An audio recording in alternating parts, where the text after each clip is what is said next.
the Lord give this council the wisdom, discernment, and courage to serve the community. Grant also that we may act compassionately in the integrity and the best interest of this Shire through Jesus Christ our Lord. Amen. Amen. I would like to show respect and acknowledge the traditional owners and custodians of the land and elders past, present and future on which this meeting takes place. Thank you, councillors. Welcome all to our meeting and to those in the gallery. Please be reminded that this meeting is being recorded and live streamed on YouTube. Council, could you all make sure that your microphones are on when speaking? Application for attending meeting by video link, nil. Apologies, application for leave of absence by councillors. Mr. Acting General Manager. Mr. Mayor, an apology from Councillor Pat Ryan and Councillor Clouds on leave of absence to 4 metres. Move up. Move Councillor Stoltz, second Councillor Shields. All in favour? Against, carried. There's no the General Manager, so he's also not present, he's unwell. What happens when you go to Canberra amongst thousands of people? Public participation, F06.1 is the delivery program and operational plan. We have Lee Watts representing the Scone Neighbourhood Research Centre against the recommendation. Gerald Howard representing himself against the recommendation. Can we ask Lee to come to the front, please? Then does he need to explain, Lee? Try to keep it under 5.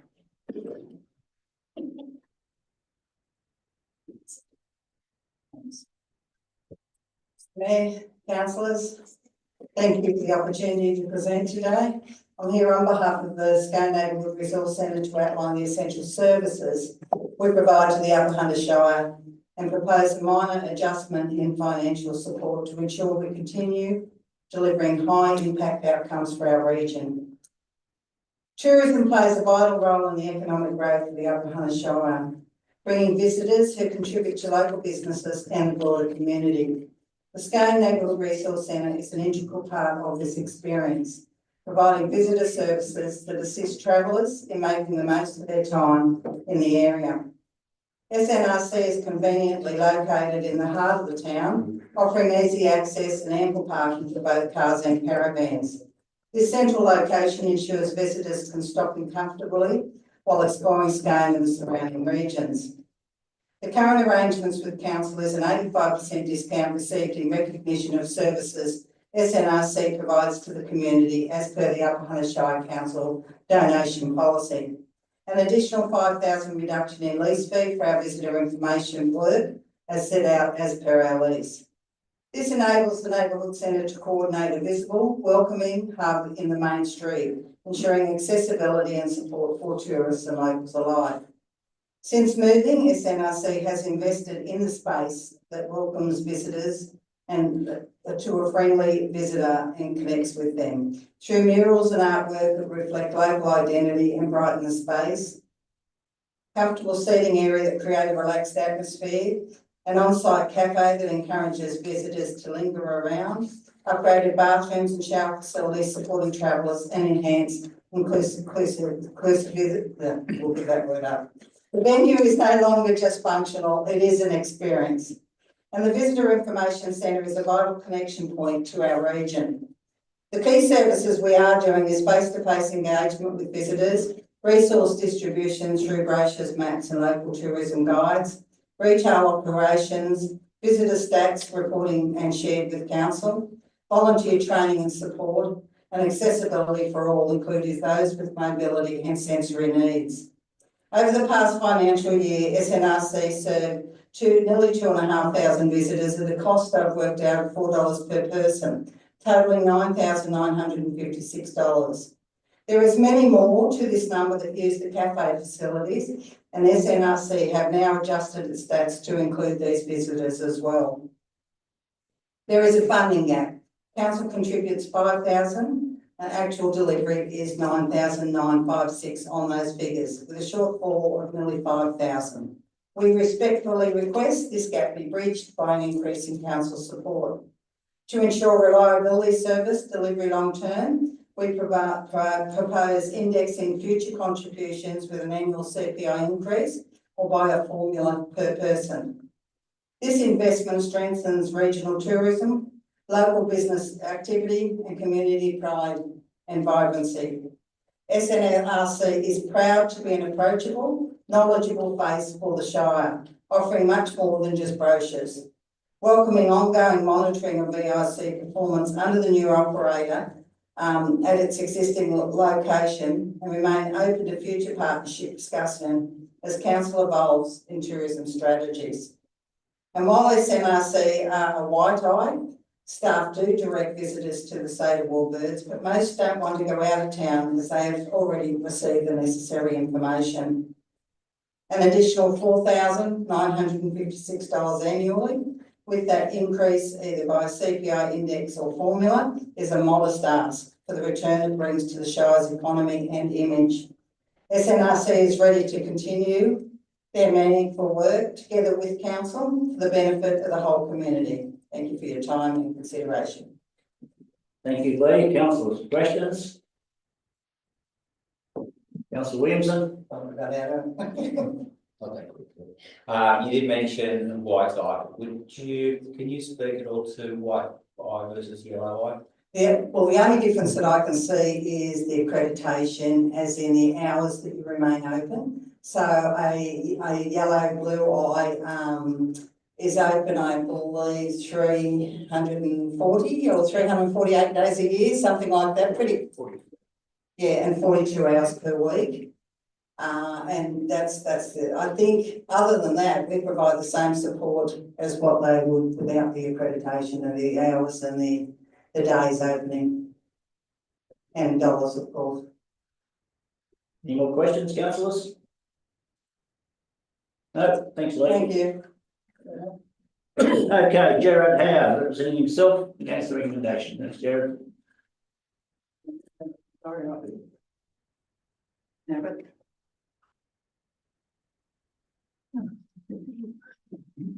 Thanks, Mr. Mayor.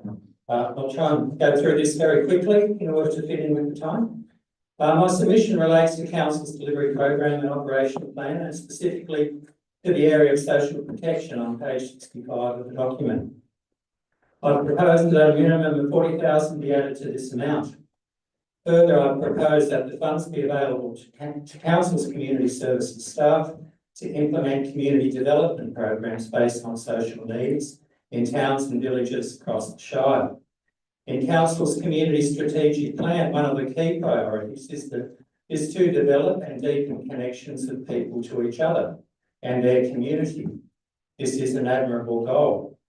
However, to be effective, community services staff specifically require program funds to do so.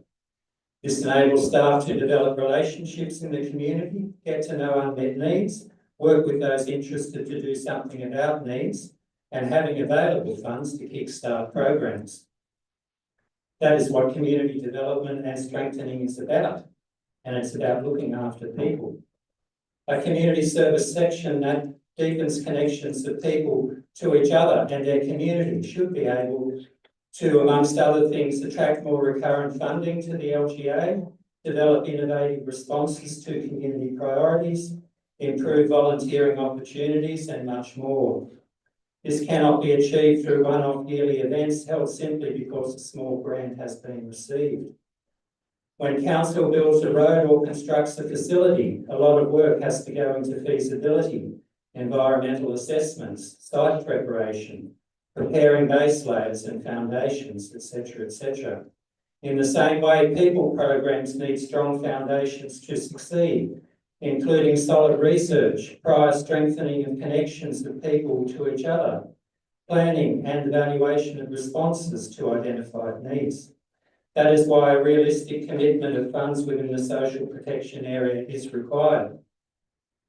Within Council's DPOC, it is noted that items such as crime prevention, early childhood network development, and domestic violence prevention project received zero funding this year and will receive zero funding over the next 4 years.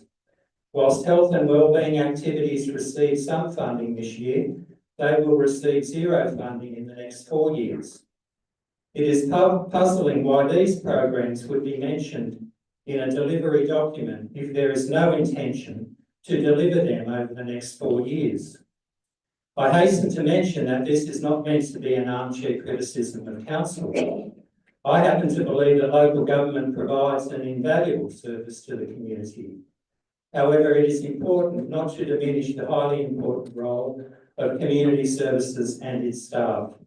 They form a key frontline interface between the organisation and the community, but they need the resources to work effectively. In my opinion, integrated planning is not just an up-down tick-the-box process which says how an activity is consistent with the community strategic plan. It is also a horizontal process within the organisation that fosters cooperation between departments to achieve the best possible outcomes. To just give one simple example, to improve disability access, community services staff will be in a position to say where the community has identified needs across the Shire. Planning staff will inform the process in terms of Australian standards as they apply to gradient of ramps and other features. Engineering staff will be involved in actual construction. This, to me, is true integrated planning, which adds value to the whole process. I guess inevitably the question will arise as to where council would find the funds to increase its social protection budget by a recurrent amount of $40,000. No doubt that is something for councillors and council officers to ponder. Very small reductions in a few other projects would not necessarily affect the outcome of these projects, but would easily achieve the suggested amount. It is noted that approximately 32 projects in the Capital Works program are earmarked to receive $100,000 each or more. Many of these are in road construction and some will receive over $1 million each. A diversion of a tiny proportion of some of these funds would presumably not detrimentally affect outcomes, yet they would contribute to achieving a balanced expenditure overall. Finally, my submission includes examples of programs that could form part of the social protection budget. These are examples only, and the final delivery would depend on further community engagement to identified needs. Then we could confidently predict that one of Council's key priorities to develop and deepen connections of people to each other and their community would be achieved. Thank you for the opportunity to speak at this meeting. Yeah, I'll just stay there in case you've got some questions. Just to clarify, Mr. Acting General Manager, a lot of those things that were discussed would be depending grant funding during the year, correct? Yeah, that's correct. Yeah. So don't give up. You never know. Grant funding. Council, any questions? Councillor McGill. Yeah, look, corporate services just reported we had applied for a whole range of grants in this area and we were unsuccessful. So I don't know how we can proceed with those. Some of those NAIDOC grants and some of the others were mentioned in the grants that were unsuccessful. I guess part of what I'm trying to say is it's important for the council to have an ongoing commitment, ideally a recurrent budget item for the staff so that they can work effectively and know that they have some program funds to do their work effectively rather than have to rely on grants. It's always important, whether it's in business or whatever, to have certainty in the environment you're dealing with. Any other questions, councillors? Councillor Shields. This $40,000 that you've mentioned, you haven't provided really anything specific as to what that would be spent on. Now, that's the issue we face, that certainly with grant funding, we've made application for grants and that's specifically for something. Can you provide a little bit more detail how you would want to spend that 40,000?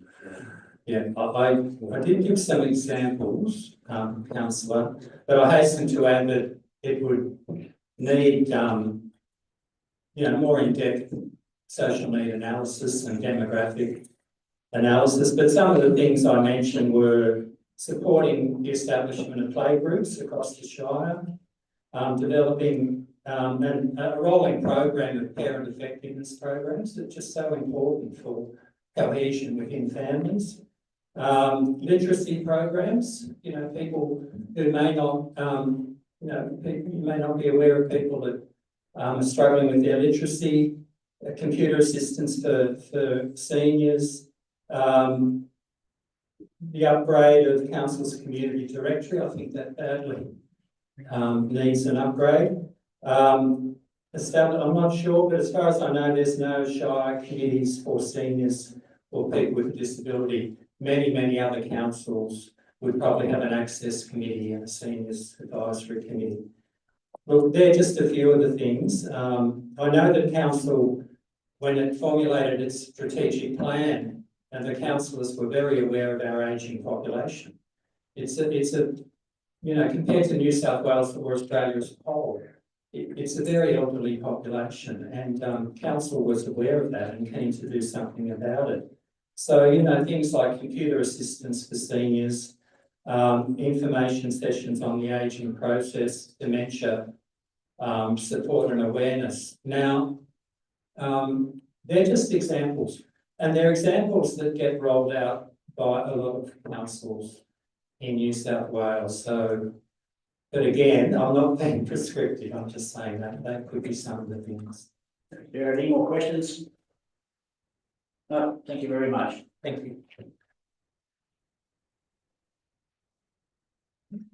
Okay, council, we'll move on to confirmation of the minutes of the ordinary council meeting held on the 25th of May 2025. Move Councillor Fraser, second Councillor McGill. Any questions, comment, discussion? Yes, if I may, I don't know whether the acting general manager can answer this. One of the motions there was to seek approval from Office of Local Government regarding our proposal to get some money from the Water and Sewage Fund. Has that permission been granted? Mr. Mayor, yes, it has. Thank you. No more questions? All in favour? Against? Carried. Disclosure of interest? Nil. Before we jump into the agenda items, councillor, can I just take this opportunity to congratulate Councillor Clout and partner Brad on the safe arrival of their daughter, Florence. Congratulations, Taylor. The best time of your life. Enjoy it. And looking forward to having you back very shortly.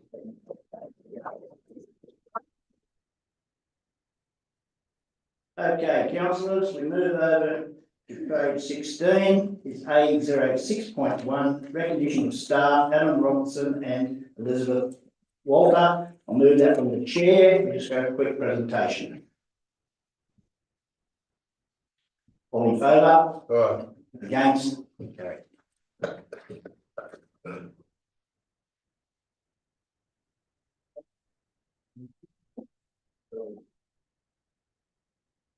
Okay. Adam's not here, but Elizabeth, can we ask you to come up, please?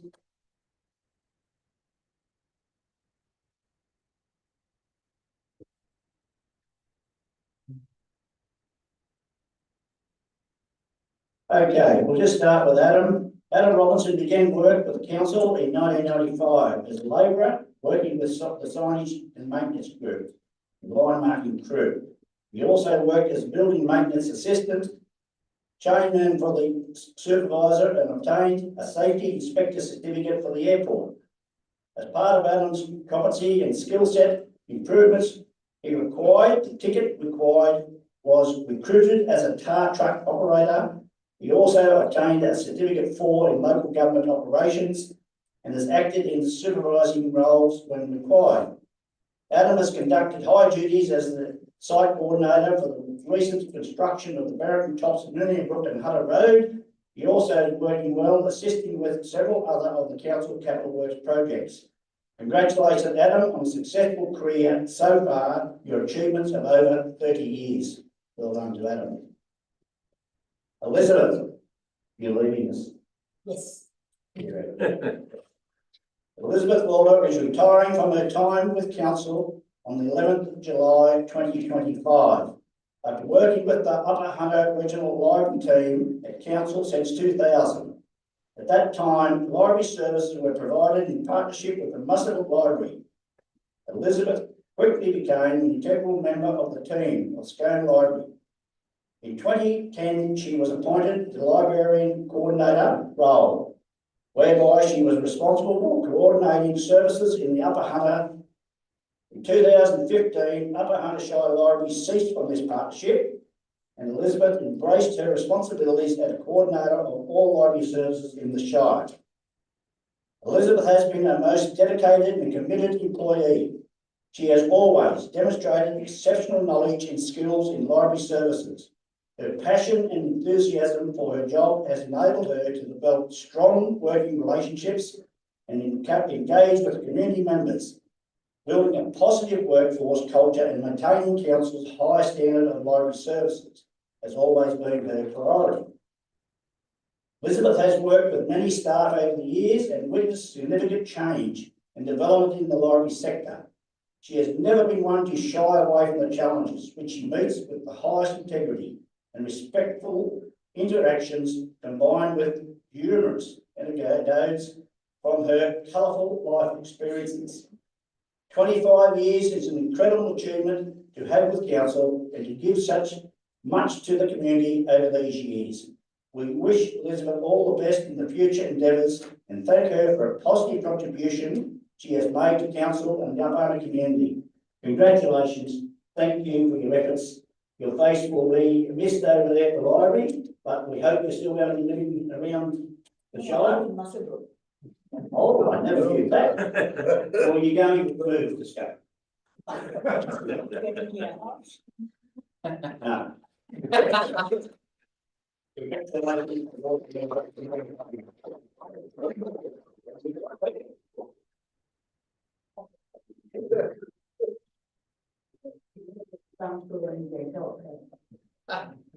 I just want to acknowledge how I've enjoyed my librarian's life here in this first Muswellbrook Shire Council and then here.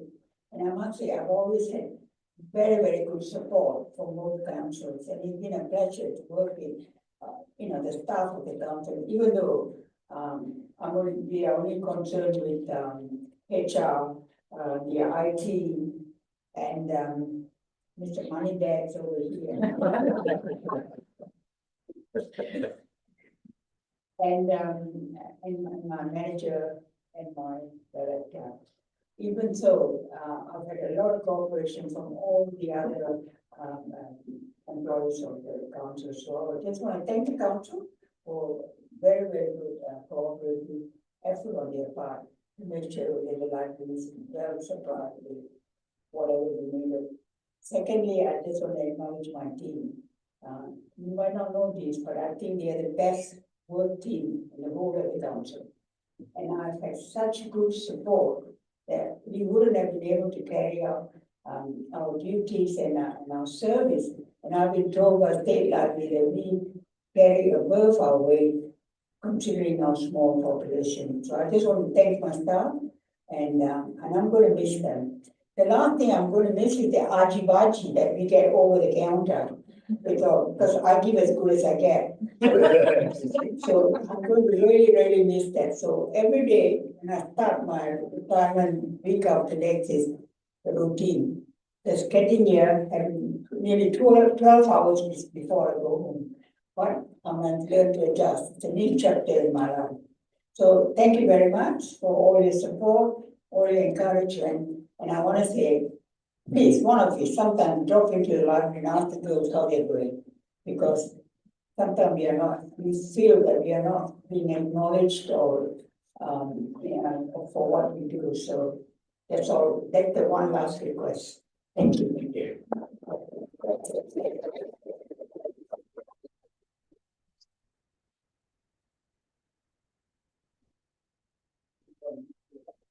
Where you want to stop? Anywhere here? Yeah. There. Yes, you want.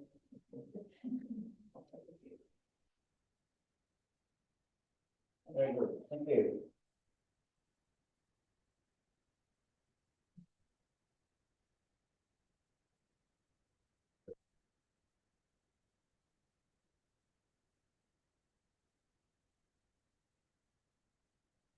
Okay, councillors, we move over now to page 19.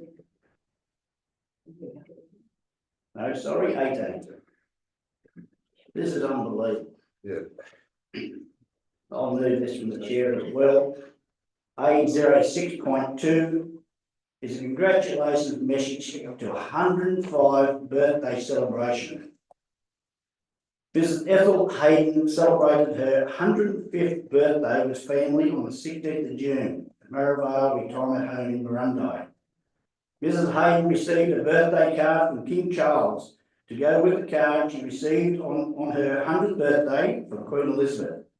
She recalled meeting the then Prince Charles when he was 17 and played on the Hayden's horses at Scone. Congratulations, Ethel. Well done.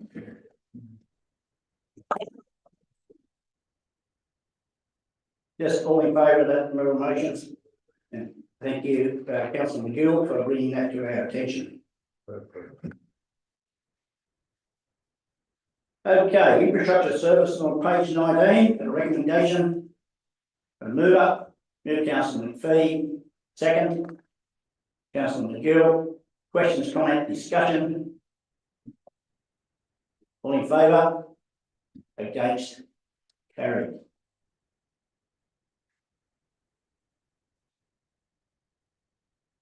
Over to CSR 06.2, Corporate Services Committee. Got a mover, Councillor Williamson, second, Councillor Shields. Any questions, comment, discussion? All in favour? Against? Carried.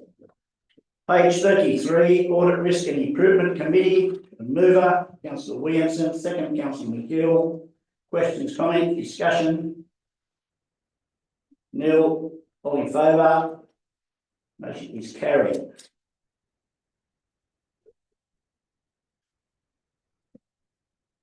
Over to page 44 is the council committee's membership nomination.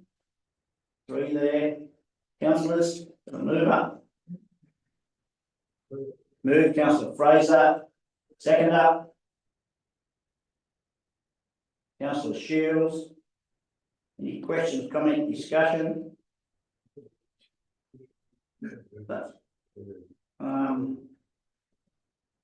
Speaking, Councillor McGill. Look, only to say that one of the nominees is already on 2 other committees. I just don't know whether we're not stretching that person too far. So that committee, I mean, if the person's prepared to put their name up, it's a difficult one, but it's in your hands.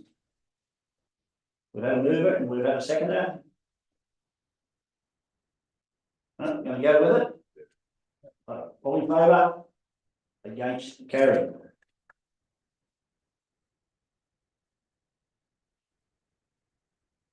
Over to page 47, the Community Advisory Committee of Scone District. Got a mover. Move, Councillor Williamson, seconder, Councillor Fraser. Any questions, comment, discussion? All in favour? Or Councillor Williamson? I was just thinking, Councillor McPhee wanted to speak at all. The second part of the recommendation here is the approval of an installation of a customised seat and park donated by Scone CWA. The significance of this is around their 100th. Is that correct? Councillor? Thank you. As the member of the evening branch of CWA, this is very close to my heart. My grandmother was a member of the CWA. My mother is an active member as well. And as was explained on the day of this committee, the Scone, well, CWA itself has brought so many things to the regional area for women and children over the years. We're still working in that area. Through the drought, the government came to the CWA to ask how we would actually be able to distribute funds appropriately. You're all wearing a seatbelt because of the CWA. That became legislation after that was lobbied by an extremely strong advocacy group by the CWA. The little green triangle of the kangaroo on your food telling you how much is made in Australia is also something that was an incentive from CWA. A lot of things they've done have always been about our regions. back in the day when there was nowhere to go but a pub. The families were coming into, the regional area, coming to the main towns like Scone. The man would go to the pub, the wife and the children would sit in the buggy and wait because there was nowhere. So CWA rooms were brought about so women could go get help.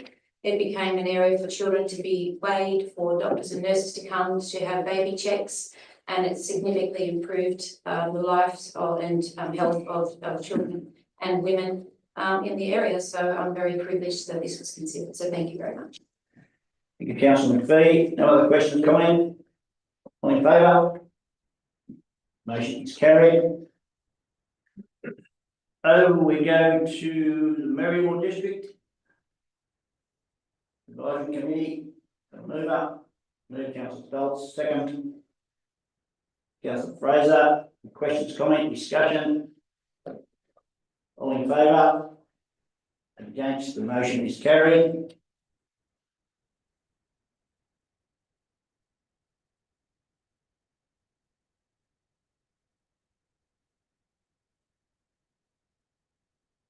Over to the Community Advisory Committee of Marundi. Move councillor McGill, second. Councillor Fraser. Any questions, comment, discussion? Councillor McGill. Yeah, one of the things that comes out of this earlier in the year, obviously the General Manager brought forward the issue of the Rosedale estate and what future that may have. The Marundi Community Advisory Committee at this stage has said that they're quite accepted, that they accept the notion of the top 12 box going on being done. It also presents an opportunity maybe that we revisit the master plan for Rosedale at this stage and see whether there's not a better way. Certainly there are elements in the community who'd like to use the other part of the land that's not part of the residential sales for a community asset. So that'll be something that will come through from the next CAC back to council for consideration. The other thing too, the CAC recommended we get some funding to do the 2 grandstands at Wilson's Oval. One of them is now been positioned under tree shade, probably doesn't need a roof. What does need attention is the tennis courts in Marundi. So next time the CAC meets, we'll be rediscussing our priorities in that direction. Thank you. Thank you. Any other comments? Councillor Williamson. Say, and I'm supportive of the recommendation tonight. And it's good to see quite a vibrant CAC up at Marundi. Personally, I'm a little cautious on the development of this Rosedale estate. It's right at the limits of my comfort. And I'm concerned with the creep into some lands that are essential for Pony Club, Marundi Pony Club, and for King of the Ranges, of course, which is the marquee event up there. Yeah, I do need to caution these boxes, especially with land that has been initially donated. But at the same time, we do need to develop and make the most of our towns and villages. So I do support this, but I do offer caution. Councillor Williamson, any other comment? Yes, so just one point of order, if I may. The Depop later on reports that this meeting only had, or it showed 0 members of the public at the meeting. I can count at least 6 people who were from the public that were at the meeting, so that may be something we need to resolve in the Depop report. Thank you. Councillor Fraser. I know in relation to item 2, even though I've seconded this really to the purpose of getting voted. I think it's a little bit not really the position of a community advisory committee minutes report to have council supporting developments or moving forward in development, and otherwise would be matters that come before council in another forum. But perhaps if agenda item 2 would be note the committee's support of the development, would that assuage some of your concerns, Councillor Williamson?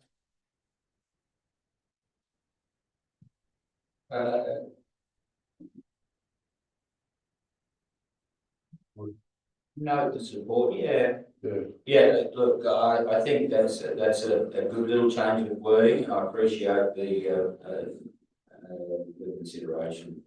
And so,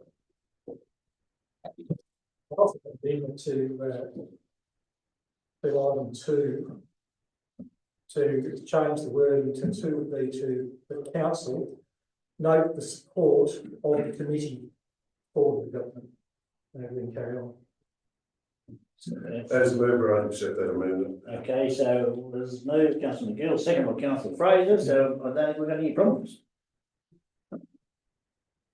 All in favour of that small amendment? Against, the motion is carried. O2C 06.6 is the Government Place Hospital Advisory Committee meeting. Mover councillor Stoltz, second councillor McGill. Any questions, comment? Yes, these minutes are really encouraging, and Pat's not here, but he's really guiding this project fairly well, and I think there could be a very positive outcome at the end of this that will satisfy council and the community. So, yeah, progress is being made. Thank you. Another comment? All in favour? Against? Carried. Over to page 68. What are these stickers missing here? What's happening to me? 68, Liverpool Range Wind Farm Community. Mover councillor Fraser. Second, councillor Shields. Questions, comment, discussion? All in favour? Against, it's carried. Over to page 75 is the delivery program 2026-2029 and operational plan 2025-2026. Councillor Williamson, you moving? Yeah, I'll move it. I do have an amendment, but I'll Moving to open up discussion. move to open. Have a second, open debate, councillor Stolt will second that. You wish to speak, councillor Williamson, or speak with your amendment? Sure. I wish to move an amendment, in relation to the first speaker. I move that the request of $4,956 by the SARC be adopted utilising savings from changes in the information centre, the attraction centre. Councillor Williamson. So, councillor Stoltz, so that's a small change there. Any other speakers for or against? Councillor Stoltz, you wish to speak at all? The seconder? Look, I just want to echo councillor Williamson's comments. I don't have anything to add. I think he summed it up pretty well. Thank you. Any other speakers for or against? Councillor McGill, speaking for? No. Just speaking against. Thank you. I rise to oppose the depot. For one principal reason, that the special rate variation is well and truly embedded in it, and I have been opposed to the special rate variation from day one. The message for the ratepayers is you're getting a special rate variation this time, and in 3 years' time you'll be getting another one, and in the next 3 years another one. These will go on forever, because ultimately the problems here are structural. We may have resolved some of the poor decisions of the past in the way that we handled the warbirds and the sale yard, but the issues will still continue despite that. We'll still be paying the mortgage on those ventures. And basically this is a cop-out to the state and federal government. They can go and spend billions of dollars on submarines that are never going to arrive, while people in this shire are driving around potholes all day long. It's a cop-out, and it's time really that regional councils, rural councils, large and centres go on strike. It's time to tell the state and federal government that the structure is wrong and will never ever work. When you see Parramatta, $570 million budget, Northern Beaches, 500, ours 63, Inverell, $29 million budget. Local government in regional areas is on its knees, and adopting SRVs constantly will not solve it. what ratepayers can be sure of is if this depot goes through, there will not be another brick in the wall. There will be no yellow brick road to your front gate. There will be no stairway to heaven, and there most definitely will not be a pot of gold somewhere over the rainbow. Time for local government to stop copying it from state and federal and making ratepayers pay for it. The bottom line is that ratepayers are taxpayers, and it's all coming out of the same wallet. Give us a break. Councillor, speaking against, Councillor Williamson, McPhee, speaking for. Just as a, Comment? as a response to councillor McGill, so last week, so Mayor Collison, councillor Ryan, Greg McDonald, myself were down in Canberra for the National General Assembly. We were voting on motions which were exactly to this tune. Usually that's in sitting week, but for some reason it was moved. So we did not get to see many politicians because they actually have such little regard for local council that they didn't even bother to make time for us. Well, 3,000 councillors from around the country came to Canberra with a specific intention of meeting and advocating for our regions. It was a disgrace. We had Christy McBain, who is the federal member of local government, made a speech and couldn't get out of the place quick enough. We had the opposition, the shadow minister speak, who was booed off, booed off stage almost, because she wasn't saying things that were popular, and nobody else had time for us. Thank you, Councillor McPhee, and certainly agree. There was nearly 200 motions, and a lot of the country councils are on the same page.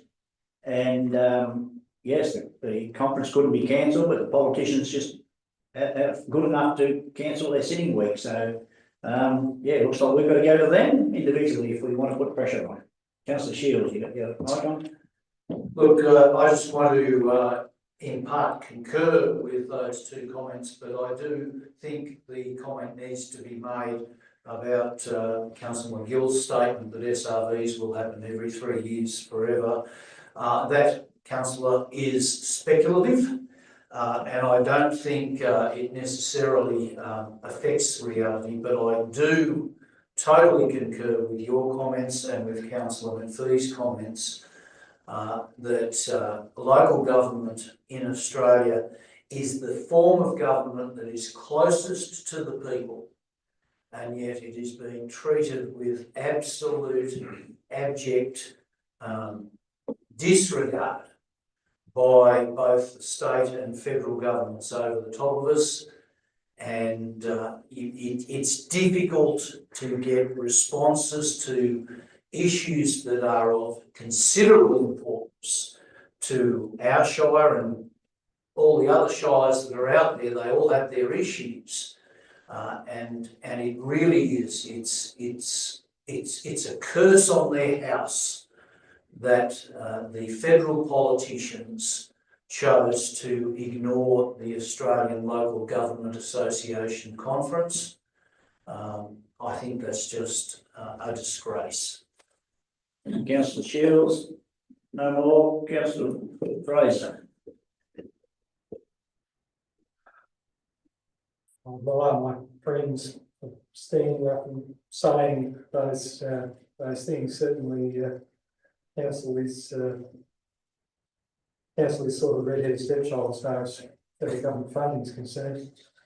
But I wonder whether voting against the adoption of the DPOP is there anything more than a symbolic gesture.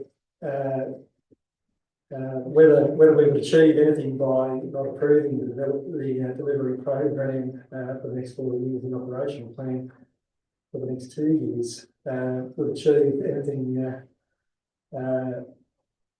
material other than to absolutely throw a spanner in the works of the Upper Hunter Shire Council and its operations.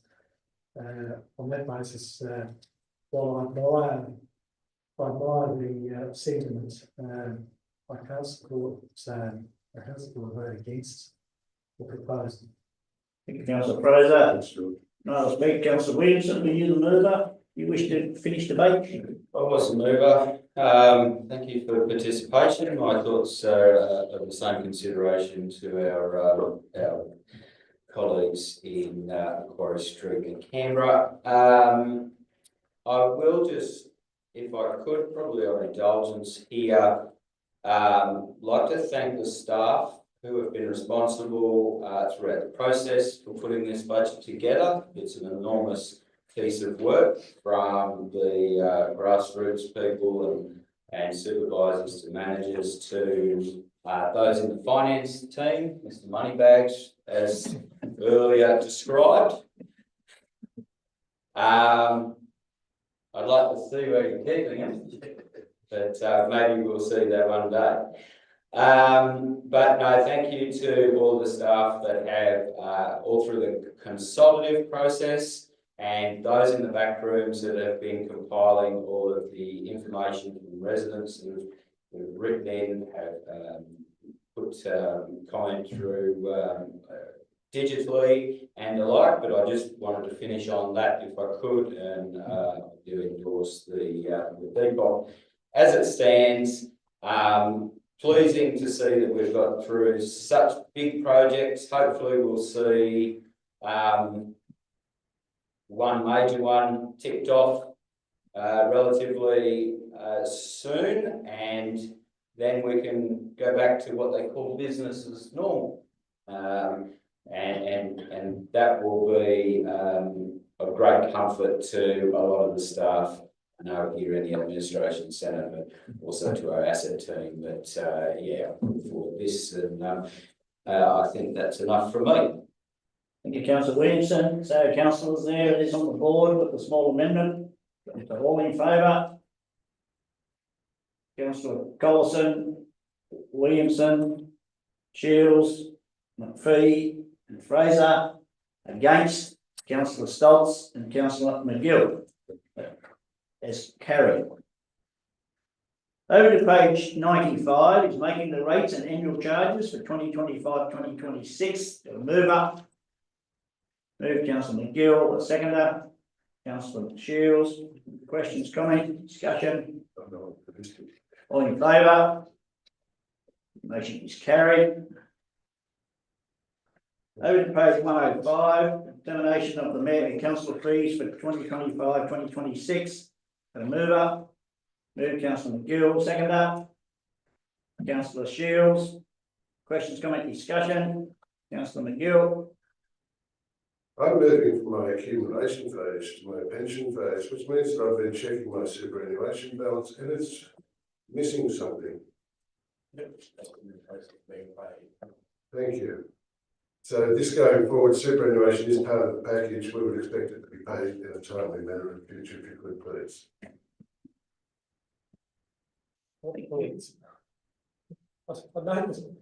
I know paying the superannuation councillors isn't compulsory. It is something we can opt out of. It's entirely up to councillors whether they wish to have superannuation paid at all. Comment. I think it was talked about before was the super to be paid every month for a small amount. I think it was that we do it once a year. That's correct. It's up to you as councillors. It's we're moving here the recommendations in front of us. And superannuation's there. We've got a mover and we've got a seconder. Any other speakers? Okay, I'll put the motion. All in favour? It's Collison, Williamson, Stoltz, Shields, McPhee, McGill, and against councillor Fraser. Motion is carried. Over to page 156 is the Liverpool Range Wind Farm project. Move up. Move councillor Stoltz, seconder. Councillor McGill. Questions, comment, discussion? All in favour? Against? Councillor McPhee is against. So it's Collison, Williamson, Stoltz, Shields, McGill and Fraser, for, and against councillor McPhee. The motion is carried.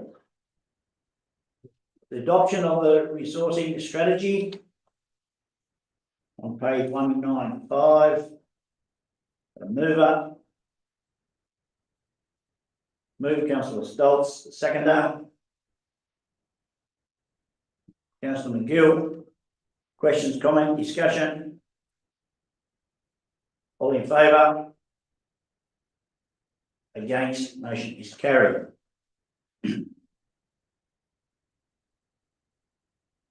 Over to page 199, policies for review. Mover. Councillor Stoltz, you're on fire. Seconder, councillor Shields. Any questions, comment, discussion? Councillor McGill or no? Yeah. Any other speakers? So I'm just trying to find them, I do apologise. There was the one on forgiving rates. Is that this one?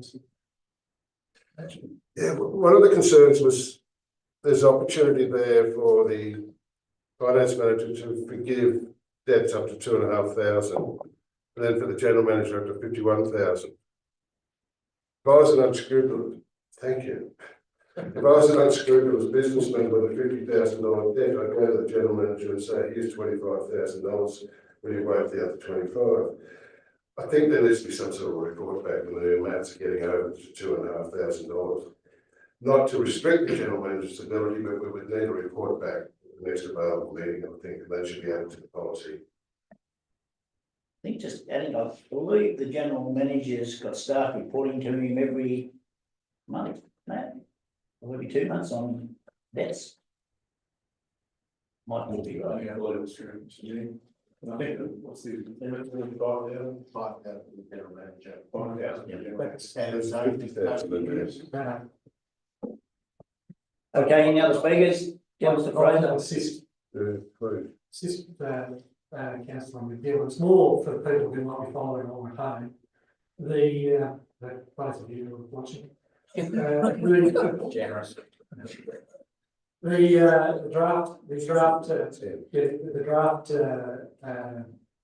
policy statement has, it's a little bit difficult to understand, a little bit difficult to read, but the amendment is that the general manager can write a delegated authority right amount up to $5,000. It's not $51,000, it's just the way it appears, it's a little bit deceptive. Yeah, all they've done is cross out the one, it looks like 51, so yeah. Okay, we're going I to withdraw all that. Councillor McGill's withdrawn all that. So we've got a Councillor Stoltz, Councillor Shields have moved. Any more questions? Councillor Williamson.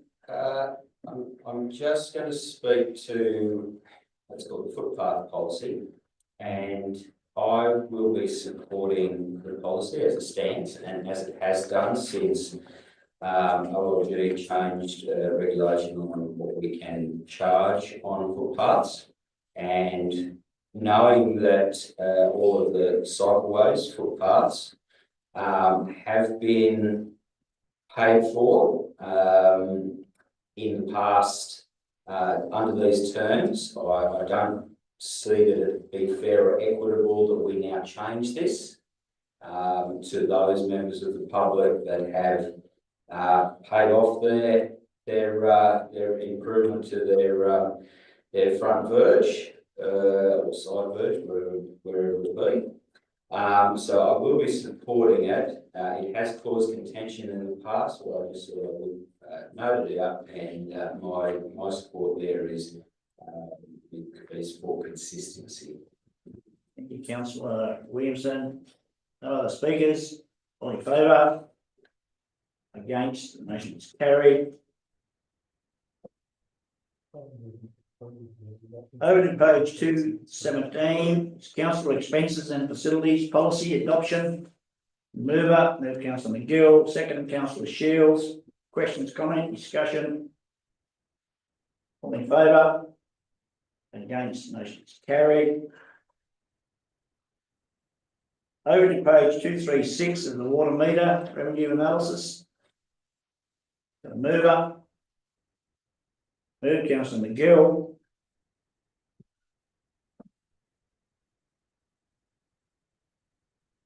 Councillor Stolz, you going to second this? No. Let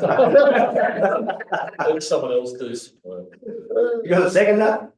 Councillor Williamson? I've got a split personality. Can I do both? Oh, we need that. Any questions, comment, discussion? All in favour? Oh, Councillor Williamson, sorry. A smarter man than I needs to discuss the implications of this, and well worth a read for those going through the agenda. And yeah, it does bring into light some compliance that we're making around the place, and well done to the infrastructure team for doing so. Councillor Williamson, no other comments? All in favour? Against? Carried. Over to page 244, the council contributions for King of the Ranges. There's King of the Ranges, got a mover. Move Councillor McGill, second Councillor Stolz. Any questions, comment? Councillor McGill. Yeah, this pragmatic approach, getting the event up and running. Obviously, as a Murrurundi event, the community is supportive of this event, so yes, we can support this approach. It does open up other questions, which I understand are being addressed. I also think at some point this and all of our cultural policy needs to come back together and be reviewed as to what the format events are, what events are across the Shire, full stop. And also, in adopting this approach, we need to also be mindful that there will be emerging events over the years, and we need to give them the support that these 4 major events have had in the initial phases, and we make room for new activities within the Shire. 4 major events across 12 months is not enough. If we're really serious about getting tourism going in this community, about getting events going, about visitations, accommodation, hospitality, 4 events don't cut it. We need far more. And so part of our cultural policy will be in term to start to encourage other people to come forward with new events, new ideas. So this is a good start, but it's only the start. Thank you. Councillor McGill. We may have to have another rate variation, we're going to keep handing out. Right. 3 years' time, I told you. Councillor Fraser. Well, the figures contained in the briefing part of the simulation is proposal. I have some concerns that effectively this will shortchange the various committees to some extent. The proposal is that in lieu of council providing in-kind support to the 4 events noted, which is Scone Horse Festival, Festival of the Police, Advent Highland Games, King of the Ranges. These are the 4 events that are used as examples of the current in-kind contribution that council is making. If we limit this only to King of the Ranges, the estimate of the council's in-kind contribution to King of the Ranges is $36,192. The proposal is that council, in lieu of providing in-kind assistance, simply provides a cash amount of $20,000. My concern is that there are obviously functions that are taking place as part of council's in-kind contribution of $36,000, which are likely to have to be conducted by someone either paid or unpaid, or we really don't know, as part of King of the Ranges operations during their event. On that basis, it is arguable that King of the Ranges is shortchanged by the $16,000 and change if this goes through. I note that this proposal is in due course to extend to other events, and I note if it extends to Scone Horse Festival, that the estimated in-kind cost to council, or the council's in-kind contribution, is $44,710. Now, if that changes to an in-kind contribution, or sorry, a cash contribution of $20,000 as opposed to the in-kind contribution, it's effectively more than halving what council would otherwise be providing to an annual local event. On that basis, I have concerns about this, that while It does seem to be an elegant solution to a problem that we don't really have. It would, I think, in its current formulation, shortchange these community groups effectively. It would certainly be of a financial advantage to council, I suspect, but I think it would be a disadvantage to community groups. On that basis, I won't support it. Thank you, councillor Fraser. Well, this is our second year we've done this, I think, and as far as I know, they're all happy, but infrastructure, yes, you wish to clarify? Thank you, Councillor Fraser. Through the mayor, just to clarify what Councillor Fraser mentioned, in the example, table 1, King of the Ranges, in council's in-kind contribution 36,000, council's cash contribution is 6,000, so the total is 42,000. So if we're paying 20,000 as a in-kind or cash contribution, that will be half of what we would otherwise incur. Now, most of the cost, as mentioned in the report, comes out of, the staff times and penalty rates when they work after hours for public holidays where they need to go for a minimum number of hours. Supply of materials, hire of venue, some plant and equipment, traffic management, cleaning, disposal, which mostly if it is done through the volunteer group, then it will cost not even half of what it would have costed council staff to go in after hours and comply with the safety policies and procedures. And that's where our savings are. Plus the benefit side of things, as I mentioned, council also gets more promotion, council can utilize the money in preparing the town or doing other services. And also what happens is there is also a flow on effect when our staff work on after hours. They are not able to turn up on time during the next working day or the business day. And that means that we are not able to deliver those services as well. So that's the example of King of the Ranges. The other side of things is this was actually, as you can see in the background to the report, it was actually implemented last year. King of the Ranges were very happy with that and they wanted to continue this because they think they're getting more cash in the first place. At the same time, there's an agreement that so the purpose of this report is to kind of formalize that for the future. Because last time it was just a trial on how it would work. Because it was successful for both parties, we are looking at, extending it to other communities. In saying that, the Horse Festival, there's obviously going to be some in-kind council services, which is in preparing the town, helping with some traffic management or road approvals.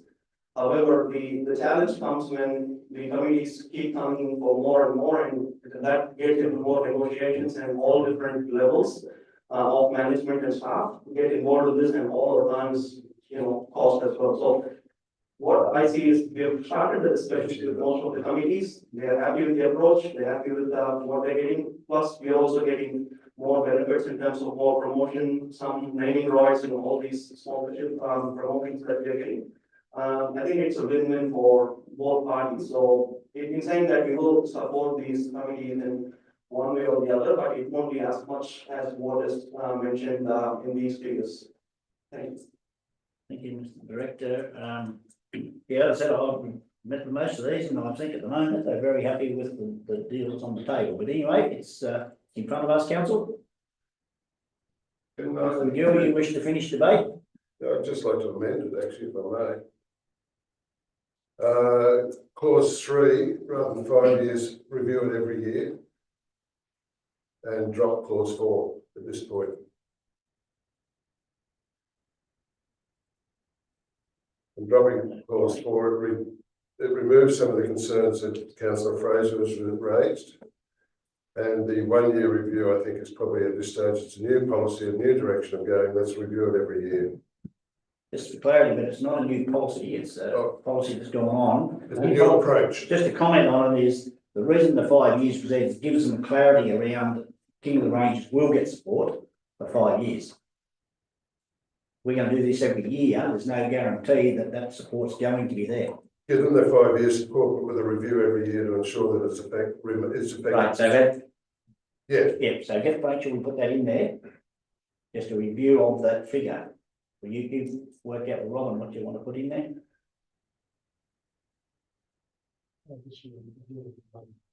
No, we review it every year over a 5 year period. Review the cash contribution arrangement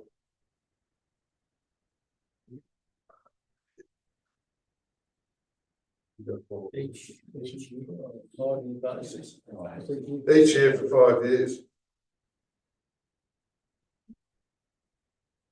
Or a separate clause that we actually, under this agreement is for a 5 year period to be reviewed every year to ensure its ongoing effectiveness. The effectiveness of it. Yeah. So we're reviewing every year the effectiveness so that we're an ongoing 5 year arrangement with a yearly assessment to ensure it's remaining effective.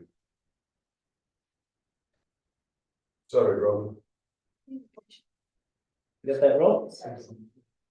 Effectiveness. So, Robin, if you can change.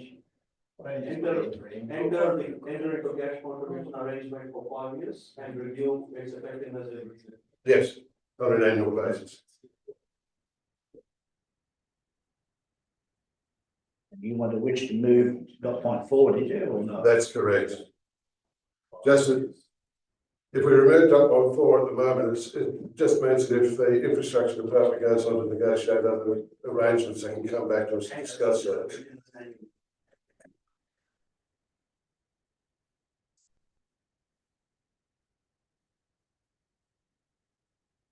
And to assess its effectiveness on an annual basis.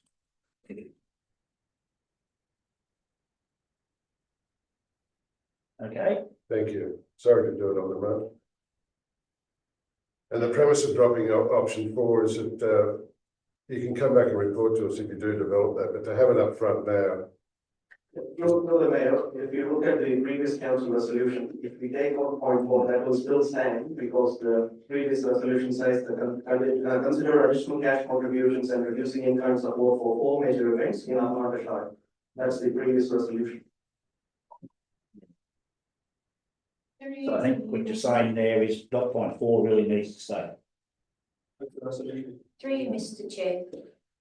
What kind of sits uncomfortably with this amendment is that we've already gone to these people, we've already had these agreements, and this is actually basically solidifying something that's, and the people who are actually on the coal place doing these events, they're the ones that we've been directly involved in and organising these resolutions. So I'm hesitant to actually go ahead with this amendment because it's actually going against the agreements that have been going on with the actual volunteers and organisers of these events.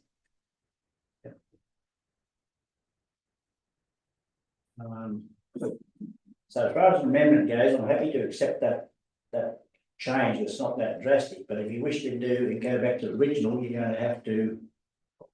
Oh, Can I make a comment? When we get into agreement with the other event committees, it will come back to council. So there is still opportunity for councillors to review each of these agreements as and when it comes. So this is just the idea that we are proposing, but there will be negotiations. If either party doesn't agree to any of it or not happy with that, obviously this arrangement will still prevail and it will be brought back to council again for making decisions. So there's still opportunity for that. okay. Councillor McPhee, you wish to, you're just going to vote against it, or you wish to do something different?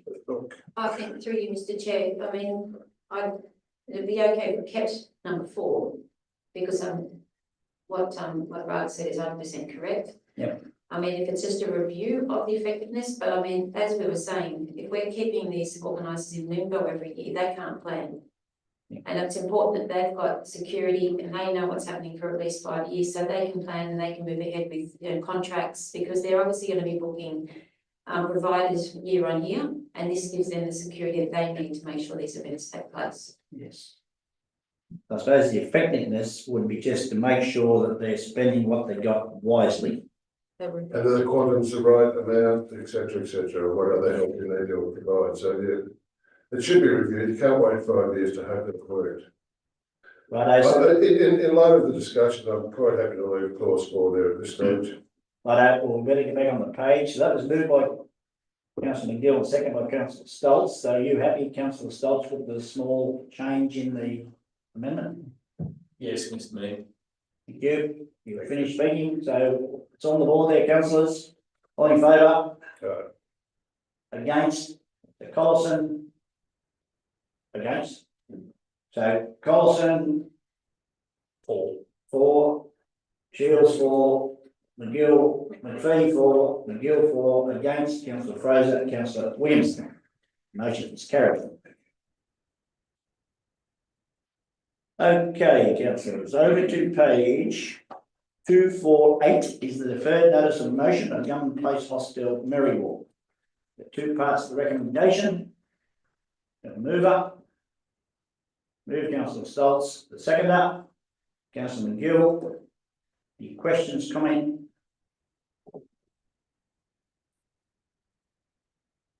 I might just ask the mover a question. I see you got there, councillor Stoltz, that the money comes out of the Merrywalk Fund. And I believe there's only about enough there to buy one of the houses out of that fund. Yeah, correct, Mr Mayor. The intention was ever only to be one property, but there's two available, so whichever would be the best fit for purpose in potentially, you know, affording opportunity down the track if it does evolve into a medical hub of some sort that there is, you know, room there to put demountables if there was some home care services or some NDIS services provided as, you know, diversification in the current Government Place model, that we would have that land available for those future purposes. And I'm sure it'd make the Merrywalk town happy that that money had been spent in Merrywalk. Thank you. It's just another comment. We're still $400,000 short on purchasing without demolishing costs. But anyway, that's just my comment. And where's that money going to come from? We made it clear we're not going to borrow. Another rate variation. But anyway, so I've got a mover and I've got a seconder. Speaking, councillor McPhee against or for? Speaking against, I believe through you, Mr Mayor, that I think this proposal was brought up at the meeting of Government Place, correct? It has been. Yes, and from what I understand, the committee themselves are against this. Yeah, no, but I believe that it's not exactly, it's not 100% fully supported. And that would not, on top of the fact that we, at this current moment, there is no idea about what's happening with Government Place. We don't know who's going to be transitioning to what. And I just think there is so much uncertainty to actually throw good money after bad would be a very, very poor decision on our part. So, councillor Stoltz, you haven't really spoken to the motion yet, have you? There's a chance to speak to the end. Yeah, but have you spoken the first time? no. Not really. So you have the right to speak to the motion, and you'll have, because otherwise I can see you want to stand up and. Yeah, look, just in terms of some clarity, it hasn't been discussed with the Merrywalk CAC or the Government Place Committee. I am on that committee with Councillor Ryan. Councillor McPhee is right. We are in the early stages of Government Place's transition, but I saw an opportunity present, and look, that opportunity may still be available with those properties at the asking price, might be on the market for some time, but you know, a block of land could be sold off later on if that didn't come to fruition either. So whether it's a bad thing or a good thing, land is land. But yeah, I take on board your comments, Mr Mayor, about the demolition costs. Thank you. Councillor McGill speaking as the seconder. Yes, just a second. Look, when I initially saw these two properties being on the market, I drew it to Councillor Stoltz and the General Manager's attention. Strategically, it seems like a great idea. One of them, can't afford both of them, but one of them strategically, given that we own the rest of that block, whether it's Government Place or anything else in the future, we've got a nice land holding. That's the only reason that I brought it to everyone's attention. It's just a strategy of investing in something that is still tangible. It's a block of land. Yes, you might have to demolish, but you've still got the block of land underneath it, and it's a good way for the council to have that resource ready. And it greatly increases the footprint that Gumnan and any potential redevelopment of Gumnan would have. So it's a strategic future. Thank you. Any other speakers? For or against? Councillor Shields speaking. I'm going to speak against the motion. My concern with this is that we are just marrying ourselves to bricks and mortar. As I understand it, and I fully admit that I'm not close to the situation because I'm not on the Government Place Advisory Committee. But Councillor Ryan and his committee are working towards a transition. When I went over to the Merriwa information night where the consultant spoke to us, he talked about the amount of land that we had if we wanted to expand and do things at Government Place. There's a significant amount of land out the back. I just can't see the value in buying a block of land either next door or behind for the purposes of some possible future development. That particular meeting talked at length about what is needed in terms of beds to have a viable aged care facility. My concern is that Merriwa just is not going to be able to justify that. So my position is that I want to oppose the motion because I just think it's spending very good money very badly. Thank you. Thank you, Councillor Shields. No other speakers? Councillor Stoltz, you wish to finish debate? It is a little bit like a box of chocolates, securing the land there, what's going to happen with the future with government, but look, maybe it's something we could revisit down the track, or ultimately if the motion does go down tonight, well then it's addressed now. So, but yeah, in terms of future proofing, with opportunities that have been identified around NDIS and home care and portable buildings, maybe there is enough land there, but yeah, that's what our advice has been from different consultants in the area, that it needs to be essentially one place stop, not just an aged care hostel or a high care facility. Particularly in the regions, we need to look at, other professional services that complement what is existing at Government Place. And also there is, speculation in terms of any proposed intervention or pathways with the state government, and there's a time frame across there. So yeah, I think I'll leave it at that. Thank you, Councillor Stoltz. So that's the end of the debate, councillors. So all in favour of the recommendation? Councillor Stoltz and Councillor McGill. Against the recommendation is Collison, Williamson, Shields, McPhee and Fraser. The motion is lost. Okay, over to page 253 is questions with notice, just there for I missed one, have I? Oh, yes, so 251 is the relocation of the Scone Business Information Centre. Councillor Stoltz, you wish to withdraw? Yes, if I could withdraw that motion in its entirety. Thanks, Mr. Mayor. Thank you, Councillor Stoltz. Now we go over to questions with notice. Only one there, Councillor Stoltz, and the responses there. Just to move to that we note the questions. Move, Councillor Stoltz. Second, Councillor Fraser. All in favour? Against? Carried. Okay, someone like to move us into closed council, please. Move, Councillor McGill. Second, Councillor McPhee. All in favour? Gary?